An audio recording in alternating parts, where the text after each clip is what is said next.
Thank you, Chair, Madam Minister, Mr. Commissioner. The present EU-US trade environment is so bizarre that today, the 9th of July, the only source of relief is that we did not receive a letter. But it's only a temporary source of relief. In 3 weeks, we'll be anxious again, waiting to receive another letter, or perhaps reach a partial agreement, or perhaps a late-night post telling us which tariffs will apply. This would be laughable if it were not so serious. We are the largest commercial partnership in the world. We represent some 30% of global trade and 43% of global GDP. And we depend on whether letters arrive or not, and on the whims of an unpredictable administration. In the meantime, the existing tariffs, the 10% baseline, the 50% on steel, and 25% on cars are strangling our growth.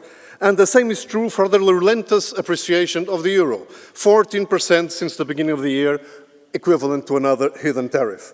Now we have a political agreement, we need to move to sectorial agreements. Speed is important, but we will not be able to close all files by the 1st of August. So let's be smart and not start with those, like aircraft parts and medical equipment, in which the EU has some leverage. In time, a deal is possible as well as urgent. Also urgent is closing other free trade deals around the world and making them come in force much, much faster. The benefits of free trade for our citizens cannot, so to speak, be lost in translation. Merci beaucoup. Vous avez... Thank you. There is a blue card request from Mr. Gonçalves. Would you accept that? Good. Sr. Deputado Cotrim De Figueiredo, creio que concordamos nos pontos essenciais. I think that we possibly agree on the essentials that the EU needs to negotiate with the US and that our relations should be positive, but that relationship cannot be at any price.